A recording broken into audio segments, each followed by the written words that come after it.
ਧਨਾਸਰੀ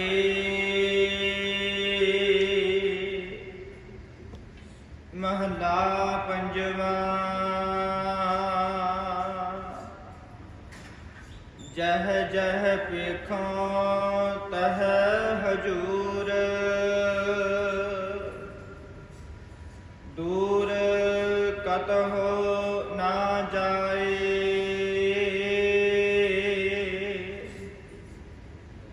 ਰਵ ਰਹਿਆ ਸਰਬਤਰ ਮੈਂ,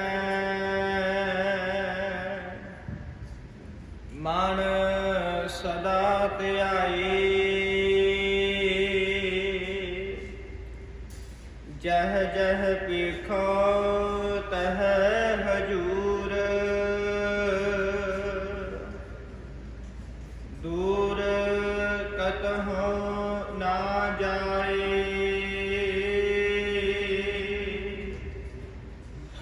ਰਵ ਰਹਿਆ ਸਰਬਤਰ ਮੈਂ,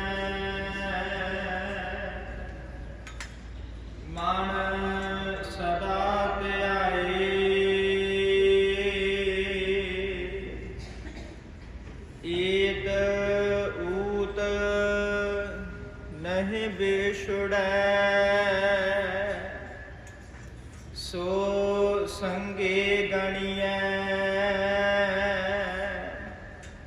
ਬਿਨ ਸਜਾਏ ਜੋ ਨਿਮਖ ਮਹਿ, ਸੋ ਅਲਪ ਸੁਖ ਭਣੀਐ। ਰਹਾਉ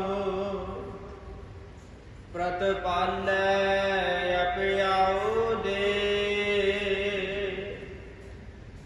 ਕਛ ਊਣ ਨ ਹੋਏ। ਸਾਸ ਸਾਸ ਸਮਾਲਤਾ, ਮੇਰਾ ਪ੍ਰਭ ਸੋਏ। ਅਸ਼ਲ ਅਸ਼ੇਦ ਅਪਾਰ ਪ੍ਰਭ, ਊਚਾ ਜਾ ਕਾ ਰੂਪ। ਜਪ ਜਪ ਕਰ ਹੈ ਆਨੰਦ ਜਨ, ਆਚਰਜ ਆਨੂਪ। ਸਾਮਤ ਦੇਹੋ ਦਇਆਲ ਪ੍ਰਭ, ਜਿਤ ਤੁਮਹਿ ਅਰਾਧਾ। ਨਾਨਕ ਮੰਗੈ ਦਾਨ ਪ੍ਰਭ, ਰੇਨ ਪਗ ਸਾਦਾ। ਸਾਮਤ ਦੇਹੋ ਦਇਆਲ ਪ੍ਰਭ, ਜਿਤ ਤੁਮਹਿ ਅਰਾਧਾ। ਨਾਨਕ ਮੰਗੈ ਦਾਨ ਪ੍ਰਭ, ਰੇਨ ਪਗ ਸਾਦਾ।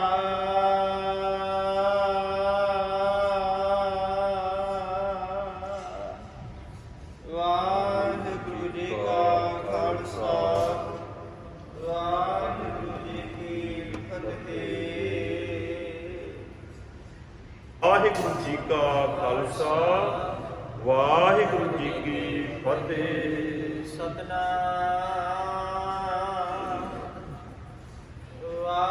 ਵਾਹਿਗੁਰੂ ਸਾਹਿਬ ਜੀ। ਧਨਾਸਰੀ ਮਹਲਾ ਪੰਜਵਾ। ਜਹ ਜਹ ਵੇਖੋ ਤਹ ਹਜੂਰ, ਦੂਰ ਕਤਹੁ ਨਾ ਜਾਈ। ਧੰਨ ਗੁਰੂ ਅਰਜਨ ਸਾਹਿਬ ਮਹਾਰਾਜ ਸੱਚੇ ਪਾਤਸ਼ਾਹ ਜੀ ਇਹੀ ਸਿਧਾਂਤ ਸਾਡੀ ਝੋਲੀ ਦੇ ਵਿੱਚ ਗੁਰਮੁਖ ਪਿਆਰਿਓ ਸਾਨੂੰ ਦ੍ਰਿੜ ਕਰਵਾਉਂਦੇ ਪਏ। ਮਹਾਰਾਜ ਕਹਿੰਦੇ ਨੇ, ਇਹ ਭਾਈ ਮੈਂ ਜਿੱਥੇ ਕਿੱਥੇ ਵੀ ਵੇਖਦਾ ਉਸ ਪ੍ਰਮਾਤਮਾ ਅਕਾਲ ਪੁਰਖ ਵਾਹਿਗੁਰੂ ਨੂੰ, ਉਹ ਹਾਜ਼ਰ ਨਾਜ਼ਰ ਹੈ। ਉਹ ਮੇਰੇ ਤੋਂ ਦੂਰ ਨਹੀਂ ਹੈ। ਹਾਂ, ਮਨੁੱਖ ਉਦੋਂ ਹੀ ਮਨੁੱਖ ਨੂੰ ਸਮਝ ਆ ਸਕਦੀ ਜਦੋਂ ਪਰਮਾਤਮਾ ਦੇ ਨੇੜੇ ਹੋਵੇਗਾ, ਸਵਾਸ ਸਵਾਸ ਉਸ ਰੱਬ ਅਕਾਲ ਪੁਰਖ ਵਾਹਿਗੁਰੂ ਨੂੰ ਸਿਮਰੇਗਾ। ਹੁਣ ਕਈ ਵਾਰੀ ਮਨੁੱਖ ਹੁੰਦੇ ਨਾ, ਕਈ ਵਾਰੀ ਅਸੀਂ ਰਾਤ ਨੂੰ ਕਿਤੇ ਜਾਣ ਲੱਗੀਏ ਨਾ, ਉਹ ਸਾਡੇ ਘਰ ਦੇ ਕਈ ਵਾਰੀ ਕਹਿ ਦੇਣ ਜਾਂ ਇਹ ਆਖ ਦਿੰਦੇ ਨੇ ਵੀ ਤੂੰ ਇਕੱਲਾ ਬਾਹਰ ਚੱਲਿਆ, ਵੀ ਨਾਲ ਕਿਸੇ ਨੂੰ ਲੈ ਜਾ ਤੂੰ। ਉਹ ਕਈ ਵਾਰੀ ਗੁਰਮੁਖ ਪਿਆਰਾ ਜਿਹੜਾ ਰੱਬ ਅਕਾਲ ਪੁਰਖ ਵਾਹਿਗੁਰੂ ਨੂੰ ਮੰਨਣ ਵਾਲਾ ਹੁੰਦਾ ਨਾ, ਉਹ ਕਹਿਣ ਲੱਗਾ ਮੈਂ ਇਕੱਲਾ ਨਹੀਂ ਚੱਲਿਆ। ਕਹਿਣ ਲੱਗੇ ਕਮਾਲ ਦੀ ਗੱਲ ਹੈ, ਤੂੰ ਇਕੱਲਾ ਤਾਂ ਚੱਲਿਆ ਕਰੋ। ਕਹਿਣ ਲੱਗਾ ਨਹੀਂ, ਮੈਂ ਤੇ ਮੇਰਾ ਰੱਬ ਮੇਰੇ ਨਾਲ ਏ, ਅਸੀਂ ਦੋ ਜਣੇ ਚੱਲੇ ਆ, ਮੈਂ ਇਕੱਲਾ ਨਹੀਂ, ਮੇਰੇ ਨਾਲ ਮੇਰਾ ਰੱਬ ਚੱਲਿਆ ਏ। ਕਿਉਂਕਿ ਇਹ ਸਮਝ ਉਸ ਨੂੰ ਹੀ ਆ ਸਕਦੀ ਹੈ ਵੀ ਜਿਹਨੂੰ ਪਤਾ ਲੱਗ ਜਾਵੇ ਰੱਬ ਹਰੇਕ ਥਾਂ ਤੇ ਮੌਜੂਦ ਹੈ, ਉਹ ਹਰੇਕ ਥਾਂ ਤੇ ਮੇਰਾ ਸਹਾਇਕ ਹੈ, ਉਹ ਮੇਰੀ ਸਹਾਇਤਾ ਕਰਨ ਵਾਲਾ ਹੈ। ਉਹ ਰੱਬ ਅਕਾਲ ਪੁਰਖ ਵਾਹਿਗੁਰੂ ਬਲਦੀ ਕੋਈ ਅੱਗ ਦੇ ਵਿੱਚੋਂ ਵੀ ਮੈਨੂੰ ਕੱਢ ਸਕਦਾ ਹੈ। ਉਹਦੇ ਕੋਲ ਪਾਵਰ ਹੈ, ਉਹਦੇ ਕੋਲ ਤਾਕਤ ਹੈ। ਉਹ ਗੁਰਮੁਖ ਪਿਆਰਿਓ, ਦੁਨੀਆ ਦੇ ਉੱਤੇ ਜਦੋਂ ਸਾਰੇ ਵੀ ਹੀਲੇ ਵਸੀਲੇ ਖਤਮ ਹੋ ਜਾਣਾ, ਜਿਹੜਾ ਮਨੁੱਖ ਰੱਬ ਅਕਾਲ ਪੁਰਖ ਵਾਹਿਗੁਰੂ ਨੂੰ ਹਾਜ਼ਰ ਨਾਜ਼ਰ ਸਮਝਦਾ ਨਾ, ਫਿਰ ਰੱਬ ਅਕਾਲ ਪੁਰਖ ਵਾਹਿਗੁਰੂ ਕਿਸੇ ਨਾ ਕਿਸੇ ਰੂਪ ਦੇ ਵਿੱਚ ਆ ਕੇ ਨਾ ਉਸ ਮਨੁੱਖ ਦੀ ਮਦਦ ਕਰਦਾ ਹੈ। ਜਿਹੜਾ ਇਹ ਸਮਝਦਾ ਰੱਬ ਹਰੇਕ ਥਾਂ ਤੇ ਮੌਜੂਦ ਹੈ, ਜਿਹਨੂੰ ਇਹ ਸਮਝ ਲੱਗ ਜਾਂਦੀ, ਸੋਝੀ ਆ ਜਾਂਦੀ ਰੱਬ ਹਰੇਕ ਥਾਂ ਤੇ ਮੌਜੂਦ ਹੈ, ਫਿਰ ਉਹ ਰੱਬ ਅਕਾਲ ਪੁਰਖ ਵਾਹਿਗੁਰੂ ਦੇ ਉੱਤੇ ਹੀ ਆਪਣਾ ਜਿਹੜਾ ਕੰਮ ਕਾਰ ਹੈ ਉਹ ਸੌਂਪ ਦਿੰਦਾ। ਇਹ ਰੱਬਾ ਅਕਾਲ ਪੁਰਖ ਵਾਹਿਗੁਰੂ, ਜਦੋਂ ਮੈਨੂੰ ਕੋਈ ਵੀ ਮੁਸੀਬਤ ਪਵੇ, ਬਸ ਮੈਂ ਕਿਸੇ ਮਨੁੱਖ ਅੱਗੇ ਅਰਦਾਸ ਨਹੀਂ, ਕਿਸੇ ਮਨੁੱਖ ਅੱਗੇ ਬੇਨਤੀ ਨਹੀਂ, ਰੱਬ ਅਕਾਲ ਪੁਰਖ ਵਾਹਿਗੁਰੂ ਜੀ ਮੈਂ ਤੁਹਾਡੇ ਅੱਗੇ ਬੇਨਤੀ, ਤੁਹਾਡੇ ਅੱਗੇ ਅਰਜ਼ੋਈ ਕਰਨੀ ਹੈ, ਕਿਉਂਕਿ ਤੁਸੀਂ ਹਰ ਵਕਤ ਮੇਰੇ ਨਾਲ ਹੋ। ਮੈਂ ਉੱਠਦਿਆਂ ਬਹਿੰਦਿਆਂ ਸੌਂਦਿਆਂ ਤੁਹਾਨੂੰ ਹੀ ਸਿਮਰਦਾ। ਮੈਂ ਰੱਬ ਅਕਾਲ ਪੁਰਖ ਵਾਹਿਗੁਰੂ ਜੀ ਤੁਹਾਨੂੰ ਹੀ ਵੇਖਿਆ ਏ, ਬਸ ਤੁਸੀਂ ਮੇਰਾ ਸਹਾਇਕ ਬਣਨਾ ਏ। ਫਿਰ ਜਦੋਂ ਮਨੁੱਖ ਇਹੋ ਜੀ ਗੱਲ, ਇਹੋ ਜਿਹੇ ਉਪਦੇਸ਼ ਇਹ ਦ੍ਰਿੜ ਸਤਿਗੁਰੂ ਜੀ ਦੇ ਕਰ ਲੈਂਦਾ ਨਾ, ਫਿਰ ਰੱਬ ਅਕਾਲ ਪੁਰਖ ਵਾਹਿਗੁਰੂ ਆਖਦਾ ਤੂੰ ਜੇ ਮੈਨੂੰ ਹਰੇਕ ਥਾਂ ਤੇ ਸਮਝੇ ਜਾਂ ਬਸ ਕਿਸੇ ਨਾ ਕਿਸੇ ਰੂਪ ਦੇ ਵਿੱਚ ਆ ਕੇ ਮੈਂ ਵੀ ਤੇਰੀ ਪਿੱਠ ਨਹੀਂ ਲੱਗਣ ਦੇਵਾਂਗਾ, ਕਿਉਂਕਿ ਤੂੰ ਮੈਨੂੰ ਸਮਝ ਲਿਆ ਏ। ਉਹ ਰੱਬ ਅਕਾਲ ਪੁਰਖ ਵਾਹਿਗੁਰੂ ਹਰੇਕ ਥਾਂ ਤੇ ਹਾਜ਼ਰ ਏ। ਤੇ ਕਈ ਵਾਰੀ ਮਨੁੱਖ ਇਹ ਸਮਝਦਾ ਰੱਬ ਇਕੱਲਾ ਗੁਰਦੁਆਰੇ ਬਾਹਰ ਕਿਸੇ ਨਾਲ ਠੱਗੀ ਮਾਰ ਲਓ, ਉਹ ਬਾਹਰ ਕਿਸੇ ਨਾਲ ਬੇਈਮਾਨੀ ਕਰ ਲਓ, ਉਹ ਬਾਹਰ ਕਿਸੇ ਦਾ ਨੁਕਸਾਨ ਕਰ ਲਵੋ। ਉਹ ਗੁਰਮੁਖ ਪਿਆਰਿਓ, ਕਿਸੇ ਦਾ ਨੁਕਸਾਨ ਕੁਝ ਸਮੇਂ ਵਾਸਤੇ ਕਰ ਸਕਦਾ ਹੈ, ਪਰ ਸਦੀਵ ਕਾਲ ਵਾਸਤੇ ਨਹੀਂ ਕਰ ਸਕਦਾ। ਉਹ ਕੋਈ ਮਨੁੱਖ ਕਿਸੇ ਨਾਲ ਠੱਗੀ ਮਾਰ ਕੇ ਕੁਝ ਵਕਤ ਦੀ ਖੁਸ਼ੀ ਲੈ ਸਕਦਾ, ਪਰ ਸਦੀਵ ਕਾਲ ਦੀ ਖੁਸ਼ੀ ਨਹੀਂ, ਕਿਉਂਕਿ ਉਹ ਆਖਦਾ ਕਿ ਇੱਥੇ ਕਿਹੜਾ ਰੱਬ ਮੈਨੂੰ ਵੇਖਦਾ ਏ। ਉਹ ਮਨੁੱਖ ਕਿਹੜਾ ਵੇਖਦਾ ਏ, ਉਹ ਮਨੁੱਖ ਨਾਲ ਮੈਂ ਠੱਗੀ ਮਾਰ ਲੈਣਾ, ਉਹਦੇ ਨਾਲ ਮੈਂ ਇਦਾਂ ਕਰ ਲੈਣਾ ਵੀ ਉਹ ਕਿਹੜਾ ਵੇਖਦਾ ਪਿਆ ਏ। ਉਹ ਰੱਬ ਉੱਤੇ ਬੈਠਾ ਹੱਸਦਾ ਹੋਵੇਗਾ, ਉਹਦੇ ਵਿੱਚ ਹੱਸਦਾ ਹੋਵੇਗਾ। ਓਏ ਮਨੁੱਖ, ਤੂੰ ਇਹਦੇ ਨਾਲ ਕੁਝ 4 ਪੈਸਿਆਂ ਦੀ ਜਾਂ ਕਿਸੇ ਵੀ ਗੱਲ ਦੀ ਠੱਗੀ ਮਾਰ ਸਕਦਾ ਏ, ਉਹ ਤੂੰ ਮੇਰੇ ਨਾਲ ਕਿਵੇਂ ਹੇਰਾਫੇਰੀ ਕਰ ਲਵੇਂਗਾ? ਮੈਂ ਤਾਂ ਤੇਰੇ ਅੰਦਰ ਬੈਠਾ ਤੱਕਦਾ ਪਿਆ ਨਾ, ਉਹ ਮੈਂ ਤਾਂ ਵੇਖਦਾ ਪਿਆ ਨਾ, ਉਹ ਮੈਂ ਜਾਮਣ ਬਣਾਗਾ। ਇਹ ਹੁਣ ਤੈਨੂੰ ਇਹ ਚੀਜ਼ ਜਿਹੜੀ ਨਾ ਤੈਨੂੰ ਮਿੱਠੀ ਲੱਗਦੀ ਪਈ ਹੈ, ਇੱਕ ਦਿਨ ਸਮਾਂ ਆਵੇਗਾ ਮੈਂ ਤੈਨੂੰ ਯਾਦ ਕਰਾਵਾਂਗਾ। ਓਏ ਮਨੁੱਖ, ਤੂੰ ਉਸ ਦਿਨ ਅੰਦਰ ਬੈਠਾ ਕਮਰੇ ਦੇ ਵਿੱਚ ਖਿੜਖੜਾ ਕੇ ਹੱਸਦਾ ਸੀ, ਉਹ ਤੂੰ ਆਖਦਾ ਸੀ ਮੈਂ ਫਲਾਣੇ ਨਾਲ ਠੱਗੀ ਮਾਰ ਲਈ, ਤੈਨੂੰ ਪਤਾ ਨਹੀਂ ਲੱਗਾ। ਉਹ ਮੈਂ ਤੇਰੇ ਅੰਦਰ ਬੈਠਾ ਹੋਇਆ ਸਭ ਕੁਝ ਵੇਖਦਾ ਪਿਆ ਸਾਂ। ਉਹ ਜਦੋਂ ਮਨੁੱਖ ਮੰਜੇ ਉੱਤੇ ਪੈ ਜਾਂਦਾ ਨਾ, ਫਿਰ ਉਦੋਂ ਮਨੁੱਖ ਨੂੰ ਸਮਝ ਆਉਂਦੀ ਹੈ ਵਾਕਈ ਰੱਬ ਹਰੇਕ ਥਾਂ ਤੇ ਮੌਜੂਦ ਹੈ। ਉਹ ਵਾਕਈ ਰੱਬ ਹਰੇਕ ਥਾਂ ਤੇ ਮੌਜੂਦ ਹੈ। ਉਹ ਗੁਰਮੁਖ ਪਿਆਰਿਓ, ਰੱਬ ਹਰੇਕ ਕੰਮ ਕਰ ਸਕਦਾ ਹੈ। ਉਹ ਰੱਬ ਕੋਲ ਤਾਕਤ ਹੈ, ਰੱਬ ਕੋਲ ਬਖਸ਼ਿਸ਼ ਹੈ। ਮੇਰੇ ਛੋਟੀ ਜਿਹੀ ਇਤਿਹਾਸ ਦੇ ਵਿੱਚੋਂ ਘਟਨਾ ਚੇਤੇ ਆ ਗਈ। ਕੱਲ੍ਹ ਹੀ ਧੰਨ ਗੁਰੂ ਤੇਗ ਬਹਾਦਰ ਪਾਤਸ਼ਾਹ ਜੀ ਦਾ ਗੁਰਪੁਰਬ ਟੱਪਿਆ ਨਾ, ਸਤਿਗੁਰੂ ਜੀ ਦਾ ਪ੍ਰਕਾਸ਼ ਦਿਹਾੜਾ। 400 ਸਾਲਾ ਸਿੱਖ ਪੰਥ ਨੇ ਥਾਂ ਪਰ ਥਾਂ ਇਤਿਹਾਸਿਕ ਗੁਰਦੁਆਰਿਆਂ ਦੇ ਵਿੱਚ ਬੜੇ ਵੱਡੇ ਪੱਧਰ ਤੇ ਸਤਿਗੁਰਾਂ ਦਾ ਪ੍ਰਕਾਸ਼ ਦਿਹਾੜਾ ਮਨਾਇਆ। ਉਹ ਜਦੋਂ ਧੰਨ ਗੁਰੂ ਤੇਗ ਬਹਾਦਰ ਪਾਤਸ਼ਾਹ ਨੂੰ ਦਿੱਲੀ ਦੀ ਧਰਤੀ ਤੇ ਸਤਿਗੁਰੂ ਜੀ ਨੂੰ ਪਿੰਜਰੇ ਵਿੱਚ ਕੈਦ ਕਰਤਾ ਨਾ ਔਰੰਗਜ਼ੇਬ ਨੇ, ਉਸ ਤੋਂ ਪਹਿਲਾਂ ਜੀ ਜਿਹੜਾ ਸ਼ਾਹ ਜਹਾਨ ਸੀ, ਧਿਆਨ ਦੇ ਕੇ ਬੇਨਤੀ ਸੀ, ਰੱਬ ਕੀ ਨਹੀਂ ਕਰ ਸਕਦਾ, ਰੱਬ ਬੜਾ ਕੁਝ ਕਰ ਸਕਦੇ, ਰੱਬ ਆਪਣੀ ਆਈ ਤੇ ਆ ਜਾਵੇ। ਉਹ ਸ਼ਾਹ ਜਹਾਨ ਨੇ ਨਾ ਧੰਨ ਗੁਰੂ ਹਰਿਰਾਏ ਸਾਹਿਬ ਪਾਤਸ਼ਾਹ ਜੀ ਦੇ ਕੋਲ ਆਇਆ। ਉਹ ਗੁਰੂ ਹਰਿਰਾਏ ਸਾਹਿਬ ਪਾਤਸ਼ਾਹ ਨੂੰ ਕਹਿਣ ਲੱਗਾ ਮਹਾਰਾਜ, ਉਹਨੇ ਬਾਣੀ ਦੀ ਇੱਕ ਪੰਕਤੀ ਦੇ ਉੱਤੇ ਕਟਾਸ਼ ਕੀਤਾ ਜੀ। ਉਹ ਗੁਰਬਾਣੀ ਦੀ ਇੱਕ ਪੰਕਤੀ ਦੇ ਉੱਤੇ ਉਹਨੇ ਤਰਕ ਕੀਤਾ, ਕਰਨ ਲੱਗੇ ਉਹ ਗੁਰੂ ਹਰਿਰਾਏ ਸਾਹਿਬ ਜੀ, ਉਹ ਮੈਂ ਤੁਹਾਡੀ ਬਾਣੀ ਦੇ ਉੱਤੇ ਕਟਾਸ਼ ਕੀਤਾ। ਉਹਨੇ ਤਰਕ ਕੀਤਾ, ਕਹਿਣ ਲੱਗਾ ਆਹ ਜਿਹੜੀ ਪੰਕਤੀ ਨਾ, ਮੈਂ ਇਹ ਪੰਕਤੀ ਨੂੰ ਮੈਂ ਨਹੀਂ ਮੰਨਦਾ, ਇਹ ਗਲਤ ਲਿਖੀ ਹੈ। ਗੁਰੂ ਹਰਿਰਾਏ ਸਾਹਿਬ ਪਾਤਸ਼ਾਹ ਜੀ ਕਹਿਣ ਲੱਗੇ ਭਾਈ ਕਿਹੜੀ ਪੰਕਤੀ ਗਲਤ ਲਿਖੀ ਹੈ? ਉਹ ਕਹਿਣ ਲੱਗਾ ਆਹ ਤੁਹਾਡੀ ਪੰਕਤੀ ਤੁਸੀਂ ਰੋਜ਼ ਇਸ ਪੰਕਤੀ ਨੂੰ ਪੜ੍ਹਦੇ ਜੇ। ਉਹ ਤੁਸੀਂ ਆਖਦੇ ਜੇ ਨਦਰੋ ਉਪੱਠੀ ਜੇ ਕਰੇ ਸੁਲਤਾਨਾ ਘਾਉ ਕਰਾਏਂਦਾ ਦਰ ਮੰਗਣ ਭਿੱਖ ਨਾ ਪਾਏਂਦਾ। ਉਹ ਕਹਿਣ ਲੱਗਾ ਮਹਾਰਾਜ ਰਾਜਾ ਇੱਕ ਰਾਜਾ ਹੋਵੇ, ਤਖਤਾਂ ਦਾ ਮਾਲਕ ਹੋਵੇ, ਉਹਦੇ ਕੋਲ ਫੌਜ ਬੜੀ ਹੋਵੇ, ਪੈਸਾ ਧੇਲਾ ਹੋਵੇ, ਲੋਕ ਉਹਦੇ ਇਸ਼ਾਰੇ ਦੇ ਉੱਤੇ ਆਪਣੀਆਂ ਗੋਡੀਆਂ ਟੇਕ ਜਾਣ, ਲੋਕ ਉਹ ਇਸ਼ਾਰਾ ਕਰੇ ਤੇ ਲੋਕ ਹਵੀਰਾਂ ਘੱਟ ਕੇ ਆ ਜਾਣ। ਉਹ ਤੁਸੀਂ ਗੁਰੂ ਹਰਿਰਾਏ ਸਾਹਿਬ ਪਾਤਸ਼ਾਹ ਜੀ ਆਖਦੇ ਹੋ ਇੱਕ ਰਾਜਾ ਘਾਹ ਖਾਣ ਤੇ ਮਜਬੂਰ ਹੋ ਸਕਦਾ ਏ, ਉਹ ਇੱਕ ਰਾਜਾ ਤਖਤ ਦੇ ਉੱਤੇ ਲੈ ਸਕਦਾ ਏ। ਕਹਿਣ ਲੱਗਾ ਮੈਂ ਤੁਹਾਡੀ ਇਸ ਪੰਕਤੀ ਨੂੰ ਬਿਲਕੁਲ ਨਹੀਂ ਮੰਨਦਾ। ਤਰਕ ਕੀਤਾ ਜੀ ਗੁਰੂ ਨਾਨਕ ਸਾਹਿਬ ਪਾਤਸ਼ਾਹ ਜੀ ਇਸ ਪਾਵਨ ਪੰਕਤੀ ਦੇ ਉੱਤੇ। ਉਹ ਗੁਰੂ ਹਰਿਰਾਏ ਸਾਹਿਬ ਪਾਤਸ਼ਾਹ ਜੀ ਕਹਿਣ ਲੱਗੇ ਉਹ ਰਾਜਾ ਸ਼ਾਹਜਹਾਨ ਉਸ ਰੱਬ ਦੇ ਰੰਗਾਂ ਦਾ ਕੋਈ ਪਤਾ ਨਹੀਂ, ਉਹ ਰੱਬ ਨੇ ਰੰਗ ਕੀ ਵਿਖਾ ਦੇਣੇ ਨੇ। ਉਹ ਇਹੋ ਜਿਹਾ ਤੂੰ ਨਾ, ਜੋ ਗੁਰੂ ਨਾਨਕ ਸਾਹਿਬ ਜੀ ਨੇ ਉਪਦੇਸ਼ ਲਿਖਿਆ ਨਾ, ਉਹ ਗੁਰੂ ਨਾਨਕ ਦਾ ਉਪਦੇਸ਼ ਹੈ। ਰੱਬ ਹਰੇਕ ਥਾਂ ਤੇ ਹਾਜ਼ਰ ਨਾਜ਼ਰ, ਉਹ ਸਭ ਕੁਝ ਕਰਨ ਕਰਾਵਣ ਹਾਰ ਹੈ। ਉਹ ਬਹੁਤ ਕੁਝ ਕਰ ਸਕਦਾ ਰੱਬ ਅਕਾਲ ਪੁਰਖ ਵਾਹਿਗੁਰੂ। ਸ਼ੱਕ ਨਾ ਕਰ, ਤਰਕ ਨਾ ਕਰ। ਕਹਿਣ ਲੱਗਾ ਨਹੀਂ ਮਹਾਰਾਜ ਮੈਂ ਨਹੀਂ ਮੰਨਦਾ, ਇੱਕ ਰਾਜਾ ਕਿਵੇਂ ਘਾਸ ਖਾ ਸਕਦਾ ਹੈ। ਉਹ ਗੁਰੂ ਹਰਿਰਾਏ ਸਾਹਿਬ ਪਾਤਸ਼ਾਹ ਜੀ ਕਹਿਣ ਲੱਗੇ ਸ਼ਾਹਜਹਾਨ ਇੱਕ ਦਿਨ ਸਮਾਂ ਆਵੇਗਾ ਤੈਨੂੰ ਇਸ ਪੰਕਤੀ ਤੇ ਆਪਣੇ ਆਪ ਅਰਥ ਮਿਲ ਜਾਣਗੇ। ਇਸ ਵਕਤ ਅਸੀਂ ਅਰਥ ਨਹੀਂ ਕਰਦੇ, ਇੱਕ ਦਿਨ ਸਮਾਂ ਆਵੇਗਾ ਉਹ ਬਾਬਾ ਨਾਨਕ ਤੈਨੂੰ ਰੰਗ ਵਿਖਾਵੇਗਾ, ਤੈਨੂੰ ਪਤਾ ਲੱਗੇਗਾ ਬਾਬੇ ਨਾਨਕ ਨੇ ਜੋ ਆਖਿਆ ਏ, ਜੋ ਸਮਝਾਇਆ ਏ ਉਹ ਸੱਚ ਹੈ। ਜੋ ਦੁਨੀਆ ਦੇ ਪਿੱਛੇ ਤੂੰ ਲੱਗ ਕੇ ਵੇਖਦਾ ਰਿਹਾ ਉਹ ਝੂਠ ਸੀ, ਤੈਨੂੰ ਪਤਾ ਲੱਗ ਜਾਵੇਗਾ। ਉਹ ਤੈਨੂੰ ਦਰਸ਼ਨ ਹੋ ਜਾਣਗੇ। ਰੱਬ ਹਰੇਕ ਥਾਂ ਤੇ ਮੌਜੂਦ ਹੈ, ਰੱਬ ਹਰੇਕ ਕੰਮ ਕਰ ਸਕਦਾ ਏ। ਜੇ ਰੱਬ ਆਪਣੀ ਆਈ ਤੇ ਆ ਜਾਵੇ ਉਹ ਮਨੁੱਖ ਨੂੰ ਰਾਤੋਂ ਰਾਤ ਫਰਸ਼ ਤੋਂ ਅਰਸ਼ ਤੇ ਪਹੁੰਚਾ ਸਕਦਾ ਏ। ਜੇ ਰੱਬ ਆਪਣੀ ਆਈ ਤੇ ਆ ਜਾਵੇ ਅਰਸ਼ ਤੋਂ ਫਰਸ਼ ਤੇ ਲਿਆਉਣ ਵਿੱਚ ਰੱਬ ਦੇਰੀ ਨਹੀਂ ਲਾਵੇਗਾ।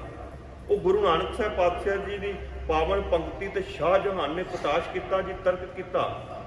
ਗੁਰੂ ਹਰਿਰਾਏ ਸਾਹਿਬ ਪਾਤਸ਼ਾਹ ਜੀ ਕਹਿਣ ਲੱਗੇ ਭਾਈ ਇੱਕ ਦਿਨ ਸਮਾਂ ਆਵੇਗਾ ਤੈਨੂੰ ਇਸ ਪਾਵਨ ਪੰਕਤੀਆਂ ਦੇ ਅਰਥ ਆਪਣੇ ਆਪ ਮਿਲ ਜਾਣਗੇ ਜੀ। ਉਹ ਸਮਾਂ ਆ ਗਿਆ ਜੀ ਜਦੋਂ ਉਧਰ ਔਰੰਗਜ਼ੇਬ ਨੂੰ ਕੱਟੜਤਾ ਦੀ ਅੱਗ ਲੱਗ ਗਈ।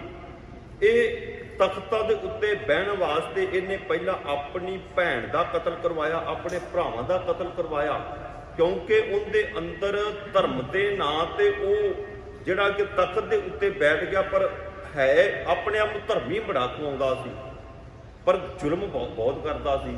ਔਰੰਗਜ਼ੇਬ ਆਪਣੇ ਨੂੰ ਧਰਮੀ ਬਹੁਤ, ਇੱਥੋਂ ਤੱਕ ਇਤਿਹਾਸ ਦੇ ਵਿੱਚੋਂ ਮਿਲਦਾ ਔਰੰਗਜ਼ੇਬ ਟੋਪੀਆਂ ਬੁਣ ਕੇ ਤੇ ਉਹਨਾਂ ਨੂੰ ਵੇਚ ਕੇ ਜਿਹੜਾ ਵੀ ਉਹ ਰੋਟੀ ਖਾਂਦਾ ਹੁੰਦਾ ਸੀ, ਪਰ ਹੈ ਆਪਦੇ ਨੂੰ ਧਰਮੀ ਬਹੁਤ ਵਿਖਾਉਂਦਾ ਸੀ।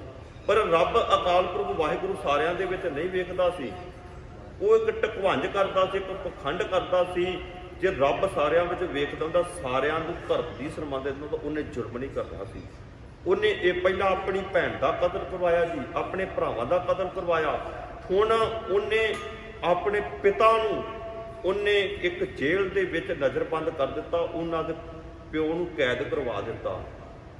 ਜਦੋਂ ਪਿਓ ਨੂੰ ਕੈਦ ਕਰਵਾਤਾ, ਨਾ ਕੋਈ ਰੋਟੀ ਨਾ ਕੋਈ ਪਾਣੀ, ਜਦੋਂ ਨਾ ਕੋਈ ਰੋਟੀ ਨਾ ਪਾਣੀ, ਇਹਨੇ ਸ਼ਾਹਜਹਾਨ ਨੇ ਜੇਲ੍ਹ ਦੇ ਵਿੱਚ ਇੱਕ ਚਿੱਠੀ ਲਿਖੀ ਜੀ ਆਪਣੇ ਪੁੱਤਰ ਔਰੰਗਜ਼ੇਬ ਨੂੰ ਚਿੱਠੀ ਲਿਖੀ। ਇਹਨੇ ਉਹਨਾਂ ਸਿਪਾਹੀਆਂ ਨੂੰ ਕਿਹਾ ਮੈਨੂੰ ਥੋੜਾ ਮੋਟਾ ਪਾਣੀ ਦਿਓ, ਮੈਂ ਆਪਣੇ ਪੁੱਤਰ ਨੂੰ ਚਿੱਠੀ ਲਿਖਣੀ। ਉਹਨਾਂ ਨੇ ਕੁਝ ਕੁ ਘੁੱਟ ਪਾਣੀ ਦਿੱਤਾ। ਇਹਨੇ ਸ਼ਾਹੀ ਬਣਾ ਕੇ ਇਹਨੇ ਜਿਹੜਾ ਵੀ ਚਿੱਠੀ ਲਿਖੀ, ਕਹਿਣ ਲੱਗੇ ਪੁੱਤਰ ਔਰੰਗਜ਼ੇਬ ਤੇਰੇ ਨਾਲ ਉਹ ਹਿੰਦੂ ਚੰਗੇ ਨੇ, ਉਹ ਜਿਹੜੇ ਆਪਣੇ ਮਰ ਚੁੱਕੇ ਪਿੱਤਰਾਂ ਨੂੰ ਸਾਲ ਬਾਅਦ ਸਵਾਦਾ ਵਜਨ ਪਾਣੀ ਦਾ ਦਿੰਦੇ ਨੇ, ਉਹ ਸੂਰਜ ਨੂੰ ਪਾਣੀ ਦਿੰਦੇ ਨੇ। ਵੱਖਰੀ ਗੱਲ ਗੁਰਮੁਖ ਪਿਆਰਿਓ ਪਾਣੀ ਕਿਤੇ ਨਹੀਂ ਪਹੁੰਚਦਾ ਏ।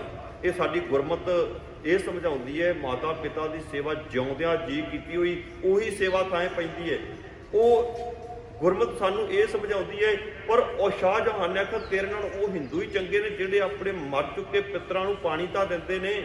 ਉਹ ਮੈਂ ਤੇਰਾ ਜਿਉਂਦਾ ਜੀ ਪਿਓ ਆ, ਉਹ ਮੈਂ ਤੈਨੂੰ ਪੜ੍ਹਾਇਆ ਲਿਖਾਇਆ, ਉਹ ਮੈਂ ਤੈਨੂੰ ਪੈਦਾ ਕੀਤਾ, ਮੈਂ ਤੈਨੂੰ ਇੰਨਾ ਕੁਝ ਤੇਰੇ ਵਾਸਤੇ ਕੀਤਾ, ਤੂੰ ਮੈਨੂੰ 2 ਘੁੱਟ ਪਾਣੀ ਦੇਣ ਵਾਸਤੇ ਤਿਆਰ ਨਹੀਂ। ਅੱਗੋਂ ਔਰੰਗਜ਼ੇਬ ਨੇ ਚਿੱਠੀ ਦਾ ਜਵਾਬ ਦਿੱਤਾ, ਕਹਿਣ ਲੱਗੇ ਅੱਬਾ ਜਾਨ ਤੂੰ ਜਿੰਨਾ ਸਮਾਂ ਤੂੰ ਇਸ ਚਿੱਠੀ ਦੇ ਉੱਤੇ ਜਿਹੜਾ ਪਾਣੀ ਤੂੰ ਛਾਈ ਬਣਾ ਕੇ ਇਸ ਚਿੱਠੀ ਲਿਖੀ ਨਾ, ਉਹ ਪਾਣੀ ਕਿਤੇ ਤੂੰ 2 ਘੁੱਟ ਪੀ ਲੈਂਦਾ ਨਾ, ਉਹ ਪਾਣੀ 2 ਘੁੱਟ ਪੀ ਕੇ ਤੂੰ ਆਪਣੇ ਬੁੱਲਾਂ ਨੂੰ ਗਿੱਲੇ ਕਰ ਲੈਂਦਾ, ਆਪਣੀ ਪਿਆਸ ਬੁਝਾ ਲੈਂਦਾ, ਪਰ ਮੈਂ ਤੈਨੂੰ ਪਾਣੀ ਦੇਣ ਵਾਲਾ ਨਹੀਂ ਆ, ਤੂੰ ਜੇਲ੍ਹ ਦੇ ਵਿੱਚ ਮੇਰੀ ਪਰ ਤੂੰ ਮਰ ਜਾ। ਇਹ ਜੀ ਇਹਨੂੰ ਚਿੱਠੀ ਦਾ ਜਦੋਂ ਜਵਾਬ ਆਇਆ ਬੜਾ ਇਹ ਰੋਇਆ ਤੇ ਕਰਲਾਇਆ। ਇਹਨੂੰ ਉਹ ਸਾਉਣ ਦਾ ਮਹੀਨਾ ਸੀ, ਸਾਉਣ ਦਾ ਮਹੀਨਾ ਹੋਣ ਕਰਕੇ ਉਹ ਜਿਸ ਕਮਰੇ ਦੇ ਵਿੱਚ ਸ਼ਾਹਜਹਾਨ ਬੰਦ ਸੀ ਨਾ, ਪੁਰਾਤਨ ਸਮੇਂ ਦੇ ਵਿੱਚ ਚੂਨੇ ਦੀ ਚਨਾਈ ਸੀ ਜਾਂ ਮਿੱਟੀ ਦੀ ਚਨਾਈ ਹੋਣੀ, ਤੇ ਉਹਦੇ ਵਿੱਚੋਂ ਨਾ ਤਰੇੜਾਂ ਦੇ ਵਿੱਚੋਂ ਨਾ ਕੁਝ ਕੁ ਘਾਹ ਉੱਗਿਆ ਹੋਇਆ ਸੀ, ਘਾਹ ਜੀ। ਜਦੋਂ ਘਾਹ ਉੱਗਿਆ ਤੇ ਇਹਦੀ ਯਕਦਮ ਨਿਗਾਹ ਤਾਂ ਨੂੰ ਗਈ, ਇਹਨੇ ਘਾਹ ਨੂੰ ਵੇਖਿਆ, ਇਹਨੇ ਉਸ ਘਾਹ ਦੀਆਂ ਤਿੜਾਂ ਨੂੰ ਤੋੜਨ ਵਾਸਤੇ ਆਪਣਾ ਹੱਥ ਤਾਂ ਨੂੰ ਦਾ, ਇਹਨੇ ਤਿੜਾਂ ਦਵਾ ਤੋੜ ਕੇ ਆਪਣੇ ਮੂੰਹ ਦੇ ਵਿੱਚ ਪਾਈਆਂ। ਜਦੋਂ ਘਾਹ ਦੀਆਂ ਤਿੜਾਂ ਨੇ ਮੂੰਹ ਦੇ ਵਿੱਚ ਪਾਈਆਂ, ਉਹ ਗੁਰੂ ਹਰਿਰਾਏ ਸਾਹਿਬ ਪਾਤਸ਼ਾਹ ਜੀ ਦੇ ਕਹੇ ਹੋਏ ਬੋਲ ਇਹਨੂੰ ਚੇਤੇ ਆ ਗਏ। ਉਹ ਸ਼ਾਹਜਹਾਨ, ਉਹ ਤੂੰ ਆਖਦਾ ਰੱਬ ਕੀ ਕੁਝ ਨਹੀਂ ਕਰ ਸਕਦਾ, ਤੂੰ ਰੱਬ ਅਕਾਲ ਪੁਰਖ ਵਾਹਿਗੁਰੂ ਨੂੰ ਹਰੇਕ ਥਾਂ ਤੇ ਨਹੀਂ ਮੰਨਦਾ ਸੀ। ਉਹ ਗੁਰੂ ਨਾਨਕ ਸਾਹਿਬ ਪਾਤਸ਼ਾਹ ਜੀ ਦੀ ਪੰਕਤੀ ਉੱਤੇ ਕੀਤਾ ਤਰਕ ਅੱਜ ਗੁਰੂ ਹਰਿਰਾਏ ਸਾਹਿਬ ਪਾਤਸ਼ਾਹ ਜੀ ਦੇ ਕਹੇ ਹੋਏ ਬੋਲ ਇਸ ਸ਼ਾਹਜਹਾਨ ਨੂੰ ਚੇਤੇ ਆਏ। ਜਦੋਂ ਤਿੜਾਂ ਨੇ ਆਪਣੇ ਮੂੰਹ ਦੇ ਵਿੱਚ ਪਾਈਆਂ ਤੇ ਇਹਨੂੰ ਚੇਤਾ ਆ ਗਿਆ, ਰੱਬਾ ਵਾਕਿਆ ਤੂੰ ਹਰੇਕ ਕੰਮ ਕਰ ਸਕਦਾ ਹੈ। ਉਹ ਤੂੰ ਚਾਹੇ ਉਹ ਤੂੰ ਇੱਕ ਰਾਜੇ ਨੂੰ ਤਖਤ ਦੇ ਉੱਤੇ ਲਾ ਕੇ ਫਰਸ਼ ਦੇ ਉੱਤੇ ਬਿਠਾ ਸਕਦਾ ਹੈ। ਉਹ ਤੂੰ ਚਾਹੇ ਤਾਂ ਇੱਕ ਰਾਜਾ ਨੂੰ ਜਿਹੜਾ 36 ਪ੍ਰਕਾਰ ਦੇ ਪਦਾਰਥ ਖਾਂਦਾ ਹੋਵੇ, ਉਹ ਜਿਹੜਾ 36 ਪ੍ਰਕਾਰ ਦੇ ਪਦਾਰਥ ਖਾਂਦਾ ਹੋਵੇ, ਉਹ ਰੱਬਾ ਤੂੰ ਚਾਹੇ ਕਿ ਤੂੰ ਇੱਕ ਤਿੜਾ ਖਾਣ ਵਾਸਤੇ ਵੀ ਮਜਬੂਰ ਕਰ ਦੇਣਾ ਹੈ। ਉਹ ਗੁਰਮੁਖ ਪਿਆਰ ਇਸ ਸ਼ਾਹਜਹਾਨ ਨੇ ਰੋਂਦੇ ਹੋਏ ਅੱਖਾਂ ਦੇ ਵਿੱਚੋਂ ਜਲ ਆ ਗਿਆ, ਧਾਹਾਂ ਮਾਰੀਆਂ, ਮੱਥਾ ਮਾਰਿਆ। ਉਹ ਬਾਬਾ ਨਾਨਕ ਅੱਜ ਤੋਂ ਕਈ ਸਾਲ ਪਹਿਲਾਂ ਜੋ ਤੂੰ ਉਪਦੇਸ਼ ਦੇ ਗਿਆ ਹੈ, ਉਸ ਉਪਦੇਸ਼ ਦੇ ਉੱਤੇ ਜੇ ਕੋਈ ਮਨੁੱਖ ਚੱਲਣ ਦਾ ਯਤਨ ਕਰੇ, ਉਹ ਮਨੁੱਖ ਆਪਣੀ ਜ਼ਿੰਦਗੀ ਵਧੀਆ ਬਸਰ ਕਰਕੇ ਜਾ ਸਕਦਾ ਹੈ। ਉਹ ਰੱਬ ਦਾ ਰੂਪ ਹੋ ਸਕਦਾ ਹੈ। ਉਹ ਰੱਬਾ ਤੂੰ ਵਾਕਈ ਬਹੁਤ ਕੁਝ ਕਰ ਸਕਦਾ ਹੈ, ਪਰ ਅਸੀਂ ਅਣਜਾਣ ਲੋਕ, ਅਸੀਂ ਅਣਜਾਣ ਮਨੁੱਖ ਉਸ ਰੱਬ ਅਕਾਲ ਪੁਰਖ ਵਾਹਿਗੁਰੂ ਨੂੰ ਹਰੇਕ ਥਾਂ ਤੇ ਸਮਝਦੇ ਨਹੀਂ ਆ। ਇਹਨੇ ਮੱਥੇ ਮਾਰੇ ਜੀ, ਇਹ ਰੋਇਆ। ਉਹ ਕਹਿਣ ਲੱਗੇ ਬਾਬਾ ਨਾਨਕਾ ਜੋ ਤੂੰ ਉਪਦੇਸ਼ ਲਿਖਿਆ ਸੀ ਨਾ, ਨਦਰੋ ਉਪੱਠੀ ਜੇ ਕਰੇ ਸੁਲਤਾਨਾ ਘਾਓ ਕਰਾਏਗਾ, ਦਰ ਮੰਗਣ ਭਿੱਖ ਨਾ ਪਾਏਗਾ। ਉਹ ਬਾਬਾ ਨਾਨਕਾ ਵਾਕਈ ਜੋ ਤੂੰ ਚਾਹਵੇਂ ਨਾ, ਜੇ ਰੱਬ ਚਾਹਵੇ ਤੇ ਰੱਬ ਇੱਕ ਵੱਡੇ ਵੱਡੇ ਰਾਜੇ ਨੂੰ ਤਿੜਾ ਖਾਣ ਵਾਸਤੇ ਮਜਬੂਰ ਕਰ ਸਕਦਾ ਹੈ, ਘਾਹ ਖਾਣ ਵਾਸਤੇ ਮਜਬੂਰ ਕਰ ਸਕਦਾ ਹੈ। ਜੇ ਰੱਬ ਤੂੰ ਚਾਹਵੇਂ ਤਾਂ ਰੱਬ ਹਰੇਕ ਕੰਮ ਕਰ ਸਕਦਾ ਗੁਰਮੁਖ ਪਿਆਰਿਓ, ਕਿਉਂਕਿ ਰੱਬ ਕੋਲ ਸ਼ਕਤੀ ਹੈ, ਰੱਬ ਕੋਲ ਤਾਕਤ ਹੈ, ਰੱਬ ਕੋਲ ਉਹ ਪਾਵਰ ਹੈ। ਸਾਰੀਆਂ ਪਾਵਰਾਂ ਉਸ ਅਕਾਲ ਪੁਰਖ ਵਾਹਿਗੁਰੂ ਦੇ ਕੋਲ ਹੈ। ਇਹਨੂੰ ਫਿਰ ਚੇਤੇ ਆਏ, ਵਾਕਿਆ ਹੀ ਸ਼ਾਹਜਹਾਨ ਵੀ ਮੰਨ ਗਿਆ। ਜਿਹੜੇ ਮਨੁੱਖ ਰੱਬ ਅਕਾਲ ਪੁਰਖ ਨੂੰ ਹਰੇਕ ਥਾਂ ਤੇ ਨਹੀਂ ਮੰਨਦੇ ਨਾ, ਉਹ ਫਿਰ ਗਲਤੀਆਂ ਕਰ ਪੈਂਦੇ ਨੇ। ਫਿਰ ਸਮਾਂ ਆਉਂਦਾ ਉਹਨੂੰ ਆਪਣੀਆਂ ਗਲਤੀਆਂ ਦਾ ਪਤਾ ਫਿਰ ਲੱਗਦਾ ਏ, ਉਹਨੂੰ ਫਿਰ ਗਲਤੀਆਂ ਦਾ ਪਤਾ ਲੱਗਦਾ ਏ ਵੀ ਬਾਣੀ ਤਾਂ ਆਹ ਕੁਝ ਆਖਦੀ ਸੀ, ਮੈਂ ਕਿਹੜੇ ਪਾਸੇ ਤੁਰਿਆ ਰਿਹਾ। ਉਹ ਬਾਣੀ ਤਾਂ ਆਖਦੀ ਸੀ ਸਾਰਿਆਂ ਦੇ ਵਿੱਚ ਰੱਬ ਅਕਾਲ ਪੁਰਖ ਵਾਹਿਗੁਰੂ ਜਿਹੜਾ ਕਿ ਉਹ ਹਾਜ਼ਰ ਨਾਜ਼ਰ ਪ੍ਰਤੱਖ ਗੁਰੂ ਹੈ। ਉਹਨੂੰ ਰੱਬ ਨੂੰ ਸਮਝ, ਉਹ ਰੱਬ ਦੀ ਫਿਲਾਸਫੀ ਨੂੰ ਤੂੰ ਸਮਝ। ਜਦੋਂ ਸਮਝੇਗਾ ਨਾ, ਫਿਰ ਤੂੰ ਹਰੇਕ ਦਾ ਤੂੰ ਭਲਾ ਕਰੇਗਾ। ਹਰੇਕ ਦੇ ਵਿੱਚ ਰੱਬ ਅਕਾਲ ਪੁਰਖ ਵਾਹਿਗੁਰੂ ਦੇ ਦਰਸ਼ਨ ਹੋਣਗੇ। ਉਹ ਕਹਿਣ ਲੱਗੇ ਜੇ ਤੂੰ ਰੱਬ ਦੇ ਦਰਸ਼ਨ ਕਰਨੇ ਚਾਹੁੰਦਾ ਹੈ ਨਾ, ਜੇ ਤੂੰ ਕਿਸੇ ਰੱਬ ਦੇ ਦਰਸ਼ਨ ਕਰਨੇ ਚਾਹੁੰਦਾ, ਕਿਸੇ ਭੁੱਖੇ ਨੂੰ ਪ੍ਰਸ਼ਾਦਾ ਛਕਾ ਦੇ, ਤੈਨੂੰ ਅਸੀਸ ਦੇਵੇਗਾ, ਤੈਨੂੰ ਇਦਾਂ ਮਹਿਸੂਸ ਹੋਵੇਗਾ ਮੈਨੂੰ ਰੱਬ ਅਕਾਲ ਪੁਰਖ ਵਾਹਿਗੁਰੂ ਨੇ ਅਸੀਸ ਦਿੱਤੀ ਹੈ, ਬਖਸ਼ਿਸ਼ ਦਿੱਤੀ ਹੈ। ਉਹ ਕਿਸੇ ਗਰੀਬ ਦੀ ਮਦਦ ਕਰਦੇ, ਜਦੋਂ ਗਰੀਬ ਦੀ ਮਦਦ ਕਰੇਗਾ, ਜਦੋਂ ਗਰੀਬ ਤੈਨੂੰ ਅਸੀਸ ਦੇਵੇਗਾ ਨਾ, ਸੱਚ ਜਾਣਿਆ ਜੇ ਗੁਰਮੁਖ ਪਿਆਰਿਓ ਕਿਸੇ ਗਰੀਬ ਦੀ ਮਦਦ ਕਰੀਏ ਜਾਂ ਭੁੱਖੇ ਨੂੰ ਪ੍ਰਸ਼ਾਦਾ ਜਾਂ ਪਿਆਸੇ ਨੂੰ ਜਲ ਛਕਾਈਏ ਨਾ, ਜਦੋਂ ਉਹ ਅਸੀਸ ਦਿੰਦੇ ਨੇ, ਆਪਣੇ ਅੰਦਰ ਦੀ ਸਵੈ ਪੜਚੋਲ ਕਰਕੇ ਵੇਖ ਲਓ। ਇੱਕ ਵਾਰੀ ਸਾਡਾ ਅੰਦਰ ਵੀ ਆਖਦਾ ਦਾਤਾ ਤੇਰਾ ਸ਼ੁਕਰ ਹੈ, ਉਹ ਤੇਰਾ ਸ਼ੁਕਰ ਹੈ ਦਾਤਾ, ਵੇਖ ਇੱਕ ਮਨੁੱਖ ਪ੍ਰਸ਼ਾਦੇ ਬਦਲੇ ਮੈਨੂੰ ਕਿੰਨੀਆਂ ਅਸੀਸਾਂ ਦੇ ਰਿਹਾ ਏ। ਤੇ ਪਰ ਅਸੀਂ ਨਾ ਸ਼ੁਕਰੇ ਹੋ ਜਾਂਦੇ ਉਸ ਰੱਬ ਅਕਾਲ ਪੁਰਖ ਵਾਹਿਗੁਰੂ ਨੂੰ। ਇੰਨੀਆਂ ਦਾਤਾਂ ਹੋਣ ਦੇ ਬਾਵਜੂਦ ਵੀ ਮਨੁੱਖ ਭੁੱਲ ਜਾਂਦਾ ਹੈ। ਉਹ ਪਰਿਵਾਰ ਅੰਤਾਂ ਦੇ ਯੋਗ ਨੇ ਜਿਹੜੇ ਉਸ ਪ੍ਰਮਾਤਮਾ ਅਕਾਲ ਪੁਰਖ ਵਾਹਿਗੁਰੂ ਦਾ ਸ਼ੁਕਰੀਆ ਕਰਦੇ ਨੇ, ਧੰਨਵਾਦ ਕਰਦੇ ਨੇ। ਰੱਬ ਨੂੰ ਹਰੇਕ ਥਾਂ ਤੇ ਉਹ ਸਮਝਦੇ ਨੇ ਰੱਬਾ ਤੂੰ ਹਰੇਕ ਦੇ ਵਿੱਚ, ਕਿਸੇ ਨਾਲ ਠੱਗੀ ਨਹੀਂ, ਕਿਸੇ ਨਾਲ ਟੋਰੀ ਨਹੀਂ। ਕਿਉਂਕਿ ਫਿਰ ਉਹਨਾਂ ਦੀ ਜ਼ਿੰਦਗੀ ਹਮੇਸ਼ਾ ਹੀ ਜਿਹੜੀ ਕਿ ਸੁੱਖਾਂ ਵਾਲੀ ਬਤੀਤ ਉਹ ਕਰਦੇ ਨੇ। ਸੁੱਖਾਂ ਵਾਲੀ ਬਤੀਤ ਕਰਦੇ ਨੇ। ਜਿਹੜੇ ਰੱਬ ਅਕਾਲ ਪੁਰਖ ਵਾਹਿਗੁਰੂ ਨੂੰ ਸਮਝਦੇ ਨੇ, ਇਹੀ ਗੁਰੂ ਅਰਜਨ ਸਾਹਿਬ ਪਾਤਸ਼ਾਹ ਜੀ ਸਾਨੂੰ ਉਪਦੇਸ਼ ਦ੍ਰਿੜ ਕਰਵਾਉਂਦੇ ਪਏ ਨੇ। ਭਾਈ ਉਹ ਪਰਮਾਤਮਾ ਅਕਾਲ ਪੁਰਖ ਵਾਹਿਗੁਰੂ ਸਾਡੇ ਕੋਲ ਕਿਤੇ ਵੀ ਦੂਰ ਨਹੀਂ ਹੈ, ਉਹ ਸਾਡੇ ਅੰਗ ਸੰਗ ਹੈ। ਉਹ ਹਮੇਸ਼ਾ ਸਾਡੇ ਨਾਲ ਹੀ ਰਹਿੰਦਾ ਏ, ਉਹ ਹਮੇਸ਼ਾ ਹੀ ਸਾਡੀ ਸਹਾਇਤਾ ਕਰਦਾ ਏ, ਉਹ ਹਮੇਸ਼ਾ ਹੀ ਸਾਡੇ ਉੱਤੇ ਸਿਰ ਤੇ ਮਿਹਰ ਭਰਿਆ ਹੱਥ ਬਣਾਈ ਰੱਖਦਾ ਹੈ। ਰਵ ਰਹਿਆ ਸਰਬਤਰ ਮੈਂ ਮਨ ਸਦਾ ਧਿਆਈ। ਕਹਿਣ ਲੱਗੇ, ਹੇ ਮੂਰਖ ਮਨਾ, ਉਸ ਪਰਮਾਤਮਾ ਅਕਾਲ ਪੁਰਖ ਵਾਹਿਗੁਰੂ ਨੂੰ ਸਿਮਰ ਲਾ, ਉਸ ਪਰਮਾਤਮਾ ਅਕਾਲ ਪੁਰਖ ਵਾਹਿਗੁਰੂ ਨੂੰ ਧਿਆਲਾ, ਜਿਹੜਾ ਪਰਮਾਤਮਾ ਅਕਾਲ ਪੁਰਖ ਸਾਰਿਆਂ ਦੇ ਵਿੱਚ ਰਮਿਆ ਹੋਇਆ ਹੈ, ਜਿਹੜਾ ਸਾਰਿਆਂ ਦੇ ਵਿੱਚ ਵਸਿਆ ਹੋਇਆ ਹੈ। ਇਹ ਮੂਰਖ ਮਨਾ, ਉਸ ਪਰਮਾਤਮਾ ਅਕਾਲ ਪੁਰਖ ਵਾਹਿਗੁਰੂ ਨੂੰ ਧਿਆਲਾ। ਮੇਰੇ ਮਨ ਸਤਿਗੁਰ ਕੇ ਭਾਣੇ ਚੱਲ, ਉਸ ਰੱਬ ਦੇ ਭਾਣੇ ਨੂੰ ਤੂੰ ਸਮਝ ਲਾ। ਰੱਬ ਦਾ ਭਾਣਾ ਕੀ ਹੈ, ਰੱਬ ਦੀ ਵਡਿਆਈ ਕੀ ਹੈ, ਰੱਬ ਦੀ ਪ੍ਰੇਮਾ ਭਗਤੀ ਕੀ ਹੈ। ਜਦੋਂ ਤੂੰ ਇਸ ਫਿਲਾਸਫੀ ਨੂੰ, ਇਸ ਸਿਧਾਂਤ ਨੂੰ ਸਮਝ ਲਵੇਂਗਾ ਨਾ, ਤੇ ਫਿਰ ਤੇਰੇ ਅੰਦਰ ਵੀ ਉਸ ਪਰਮਾਤਮਾ ਅਕਾਲ ਪੁਰਖ ਵਾਹਿਗੁਰੂ ਦੀ ਝਲਕ ਪੈਦਾ ਹੋ ਜਾਵੇਗੀ। ਜਦੋਂ ਮਨੁੱਖ ਇਹ ਸਮਝਦਾ ਨਾ ਵੀ ਜੋ ਕੁਝ ਕੀਤਾ ਹੈ ਉਹ ਰੱਬ ਨੇ ਕੀਤਾ ਹੈ, ਕਰਨ ਕਰਾਵਣ ਹਾਰੂ ਪਰਮਾਤਮਾ ਅਕਾਲ ਪੁਰਖ ਵਾਹਿਗੁਰੂ ਹੀ ਹੈ, ਮੇਰੇ ਹੱਥ ਵੱਸ ਨਹੀਂ। ਜਦੋਂ ਮਨੁੱਖ ਦੇ ਵਿੱਚ ਮੈਂ ਆ ਜਾਂਦੀ ਨਾ ਵੀ ਮੈਂ ਆ ਕੰਮ ਕੀਤਾ, ਗੁਰਮੁਖ ਪਿਆਰੇ, ਉਦੋਂ ਮਨੁੱਖ ਦਾ ਨੁਕਸਾਨ ਹੁੰਦਾ ਹੈ। ਜਦੋਂ ਮਨੁੱਖ ਆਖਦਾ ਨਾ ਜੋ ਕੁਝ ਕੀਤਾ ਉੱਥੇ ਰੱਬ ਅਕਾਲ ਪੁਰਖ ਵਾਹਿਗੁਰੂ ਨੇ ਕੀਤਾ, ਜੋ ਸੁੱਖ ਸਹੂਲਤਾਂ ਦਿੱਤੀਆਂ ਰੱਬ ਨੇ ਕੀਤਾ। ਜੇ ਨੁਕਸਾਨ ਹੋਇਆ ਕਿਤੇ ਨਾ ਕਿਤੇ, ਉਸ ਪਰਮਾਤਮਾ ਅਕਾਲ ਪੁਰਖ ਵਾਹਿਗੁਰੂ ਦੀ ਮਰਜ਼ੀ ਸੀ, ਉਸ ਪਰਮਾਤਮਾ ਅਕਾਲ ਪੁਰਖ ਵਾਹਿਗੁਰੂ ਦੇ ਹੁਕਮ ਦੇ ਵਿੱਚ ਹੁੰਦਾ ਹੈ। ਇਸ ਕਰਕੇ ਮਹਾਰਾਜ ਸਮਝਾਉਂਦੇ ਨੇ, ਮੇਰੇ ਮਨ ਉਸ ਪ੍ਰਭੂ ਪਰਮਾਤਮਾ ਅਕਾਲ ਪੁਰਖ ਵਾਹਿਗੁਰੂ ਨੂੰ ਹਰੇਕ ਦੇ ਵਿੱਚ ਵਸਿਆ ਹੋਇਆ ਸਮਝ। ਏਤ ਊਤ ਨਹੀਂ ਵਿਛੜੈ ਸੋ ਸੰਗੇ ਗਣੀਐ। ਕਹਿਣ ਲੱਗੇ, ਹੇ ਭਾਈ, ਉਸ ਪਰਮਾਤਮਾ ਅਕਾਲ ਪੁਰਖ ਵਾਹਿਗੁਰੂ ਜੀ ਨੂੰ ਈਤ ਊਤ, ਈਤ ਦਾ ਅਰਥ ਜੀ ਇੱਥੇ, ਈਤ ਊਤ ਪਰਲੋਕ, ਪਰਲੋਕ ਵਿੱਚ ਪਰਮਾਤਮਾ ਅਕਾਲ ਪੁਰਖ ਵਾਹਿਗੁਰੂ ਤੇਰਾ ਸਹਾਈ ਹੋਵੇਗਾ। ਜੇ ਰੱਬ ਅਕਾਲ ਪੁਰਖ ਵਾਹਿਗੁਰੂ ਨੇ ਤੇਰੀ ਇੱਥੇ ਵੀ ਇੱਜ਼ਤ ਬਣਾਈ ਰੱਖੀ ਨਾ, ਉਸ ਰੱਬ ਅਕਾਲ ਪੁਰਖ ਵਾਹਿਗੁਰੂ ਦਰਗਾਹ ਦੇ ਵਿੱਚ ਵੀ ਤੇਰੀ ਇੱਜ਼ਤ ਬਣਾਈ ਰੱਖੇਗਾ, ਕਿਉਂਕਿ ਉਸ ਪਰਮਾਤਮਾ ਅਕਾਲ ਪੁਰਖ ਵਾਹਿਗੁਰੂ ਨੂੰ ਤੂੰ ਸਿਮਰਿਆ ਹੈ, ਧਿਆਇਆ ਹੈ, ਰਾਧਿਆ ਹੈ। ਤੂੰ ਉਸ ਪਰਮਾਤਮਾ ਅਕਾਲ ਪੁਰਖ ਵਾਹਿਗੁਰੂ ਦੀ ਪ੍ਰੇਮਾ ਭਗਤੀ ਦੇ ਵਿੱਚ ਨਾਲ ਜੁੜਿਆ ਰਿਹਾ ਹੈ, ਤੇ ਉਹ ਰੱਬ ਤੈਨੂੰ ਲੋਕ ਵਿੱਚ ਤੇ ਪਰਲੋਕ ਵਿੱਚ ਵੀ ਤੇਰਾ ਸਹਾਇਕ ਬਣੇਗਾ। ਭਾਵ ਕਿ ਤੂੰ ਸੰਸਾਰ ਦੇ ਉੱਤੋਂ ਚਲਾ ਵੀ ਜਾਵੇਂਗਾ ਤੇ ਫਿਰ ਵੀ ਲੋਕ ਤੈਨੂੰ ਚੇਤੇ ਕਰਨਗੇ। ਜਿਹੜੇ ਸਾਧੂ ਸੰਤ, ਨਿਰਮਲੇ ਸੰਤ, ਜਿਹੜੇ ਉਦਾਸੀ ਸੰਤ, ਜਿਹੜੇ ਉਸ ਪਰਮਾਤਮਾ ਅਕਾਲ ਪੁਰਖ ਵਾਹਿਗੁਰੂ ਨੂੰ ਸਿਮਰਦੇ ਨੇ। ਗੁਰਮੁਖ ਪਿਆਰਿਓ, ਸਾਧੂ ਸੰਤ ਕਿੰਨੇ ਆਏ ਦੁਨੀਆ ਦੇ ਉੱਤੇ ਜਿਨ੍ਹਾਂ ਨੇ ਰੱਬ ਨੂੰ ਸਿਮਰਿਆ, ਰੱਬ ਨੂੰ ਧਿਆਇਆ, ਉਹਨਾਂ ਦੀ ਲੋਕ ਦੇ ਵਿੱਚ ਵੀ ਜੈ ਜੈਕਾਰ ਹੋਈ ਤੇ ਪਰਲੋਕ ਦੇ ਵਿੱਚ ਵੀ ਉਹਨਾਂ ਦੀ ਜੈ ਜੈਕਾਰ ਹੋਈ। ਅੱਜ ਤੱਕ ਲੋਕ ਉਹਨਾਂ ਦੀਆਂ ਬਰਸੀਆਂ, ਉਹਨਾਂ ਦੇ ਜਿਹੜੀਆਂ ਬਰਸੀਆਂ ਲੋਕ ਮਨਾਉਂਦੇ ਪਏ ਨੇ, ਉਹਨਾਂ ਦੇ ਨਾਂ ਤੇ ਜੋੜ ਮੇਲੇ ਲੱਗਦੇ ਪਏ ਨੇ। ਕਿਉਂ ਲੱਗਦੇ ਪਏ ਨੇ? ਉਹਨਾਂ ਰੱਬ ਅਕਾਲ ਪੁਰਖ ਵਾਹਿਗੁਰੂ ਨੂੰ ਪਾਇਆ ਏ, ਰੱਬ ਅਕਾਲ ਪੁਰਖ ਵਾਹਿਗੁਰੂ ਨੂੰ ਉਹਨਾਂ ਨੇ ਸਿਮਰਿਆ ਏ, ਧਿਆਇਆ ਏ, ਤੇ ਫਿਰ ਉਹਨਾਂ ਦੀ ਪਰਲੋਕ ਵਿੱਚ ਵੀ ਰੱਬ ਰੱਖਿਆ ਕਰਦਾ ਏ ਤੇ ਪਰਲੋਕ ਵਿੱਚ ਵੀ ਰੱਖਿਆ ਕਰਦਾ ਹੈ। ਬਿਨ ਸਜਾਏ ਜੋ ਨਿਮਖ ਮਹਿ ਸੋ ਅਲਪ ਸੁਖ ਬਣੀਐ।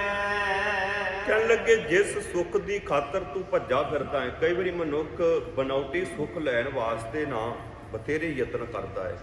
ਭਾਵ ਕਿ ਹੁਣ ਮਾਫ ਕਰਨਾ, ਜੇ ਕੋਈ ਕਿਸੇ ਤੋਂ ਰਿਸ਼ਵਤ ਲੈਂਦਾ ਹੈ, ਇਹ ਕੁਝ ਪਲ ਦੀ ਖੁਸ਼ੀ ਹੈ ਨਾ। ਹੁਣ ਉਹ ਬਨਾਉਟੀ ਸੁੱਖ ਲੈਣ ਵਾਸਤੇ, ਹੋਛਾ ਸੁੱਖ ਲੈਣ ਵਾਸਤੇ ਮਹਾਰਾਜ ਕਹਿੰਦੇ ਜਿਹੜਾ ਤੂੰ ਯਤਨ ਕਰਦਾ ਹੈ ਨਾ, ਉਹ ਸੁੱਖ ਤੇਰਾ ਸਦੀਵ ਰਹਿਣ ਵਾਲਾ ਨਹੀਂ। ਉਹ ਅੱਖ ਝਮਕਣ ਦੇ ਵਿੱਚ ਵੀ ਜਿਹੜਾ ਬਿਨਸ ਜਾਵੇਗਾ, ਉਹ ਖਤਮ ਹੋ ਜਾਵੇਗਾ, ਮੁੱਕ ਜਾਵੇਗਾ। ਪਰ ਜਿਹੜਾ ਰੱਬ ਅਕਾਲ ਪੁਰਖ ਵਾਹਿਗੁਰੂ ਵੱਲੋਂ ਦਿੱਤਾ ਹੋਇਆ ਸੁੱਖ ਹੈ ਨਾ, ਸਬਰ ਹੈ, ਸੰਤੋਖ ਹੈ, ਉਹ ਸਦੀਵ ਕਾਲ ਵਾਸਤੇ ਤੇਰੇ ਕੋਲ ਰਹੇਗਾ।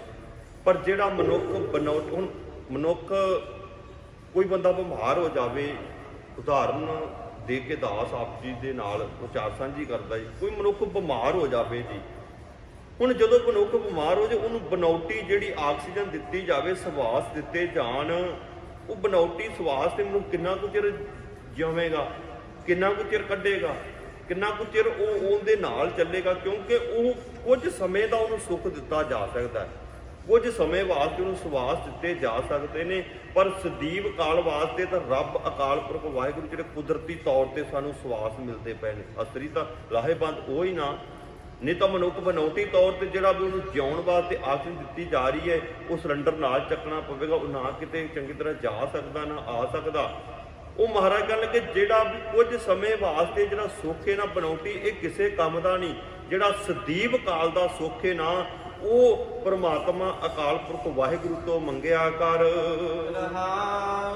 ਸਤਿਗੁਰੂ ਜੀ ਠਹਿਰਾਓ ਦੇ ਕੇ ਸਮਝਾਉਂਦੇ ਪਏ ਹਨ। ਪ੍ਰਤ ਪਾਲੈ ਅਪਿਆਉ ਦੇ